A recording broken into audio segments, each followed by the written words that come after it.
Hey there! Today we're going to look at how to fix missing chat history sync now in Messenger. So let's get started. First, open Messenger and tap on Sync Now.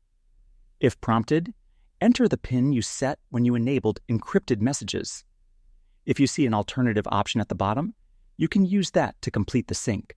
If you do not remember the PIN, tap the back arrow in the top left corner. Then tap the 3 horizontal lines in the top left and select the gear icon at the top right to open Settings. Scroll down and tap on Privacy and Safety. From there, go into End-to-End Encrypted Chats, then select Message Storage. Inside this section, choose the option to delete the secure storage. Please note, this will delete the messages stored there.